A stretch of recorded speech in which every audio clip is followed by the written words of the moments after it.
വെക്കേഷന് ഞാൻ അപ്പൂപ്പന്റെ വീട്ടിൽ പോവൂലോ. നിന്റെ അപ്പൂപ്പന്റെ വീട് എവിടാ അടി? അമേരിക്കയിലാ. അമേരിക്ക എവിടാ? അമേരിക്ക ആകാശത്താ. ആകാശത്താണോ? അപ്പൊ നീ എങ്ങനാ പോകുന്നേ? പ്ലെയിനേലാ പോകുന്നേ. പ്ലെയിനേലോ?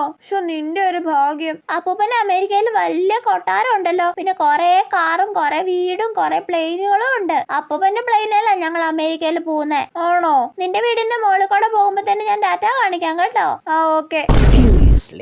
എടി മിന്നൂസേ, നിന്നെ എത്ര നാളായിട്ട് കണ്ടിട്ട്? സുഖല്ലേ? ആ സുഖാടി. എന്തൊക്കെയുണ്ട് വിശേഷങ്ങള്? ഓ ഇങ്ങനെ പോണടി. പണ്ട് ഇവൾ എന്തോരം നുണകളായിരുന്നു എന്നോട് പറഞ്ഞിട്ടുള്ളത്. അവളുടെ അപ്പൂപ്പന്റെ വീട് അമേരിക്കയിലാണെന്നും സ്വന്തമായിട്ട് പ്ലെയിൻ ഉണ്ടെന്നും ഇപ്പൊ നുണച്ച സ്വഭാവം ഒക്കെ മാറിയിട്ടുണ്ടെന്ന് തോന്നുന്നു. എടി മിന്നൂസേ, നീ എന്തോന്നും മിണ്ടാത്തേ? എന്തേലൊക്കെ പറയടി. ഓ എന്റെ കസിൻ യുഎസിൽ നിന്ന് വന്നിട്ടുണ്ടടി. അപ്പൊ അവനെ കൂട്ടാൻ ഞാൻ BMW ആയിട്ട് ഇറങ്ങിയതാ. പെട്ടെന്ന് ടയർ പഞ്ചറായി പോയി. വീട്ടില് വേറെ റോൾസ് റോയ്സ് ഒക്കെ ഉണ്ട്. എന്നാലും ഇപ്പൊ ബസ്സിൽ പോവാന്ന് വിചാരിച്ചാടി ഇവിടെ സ്റ്റോപ്പിലോട്ട് വന്നത്. ആണല്ലേ?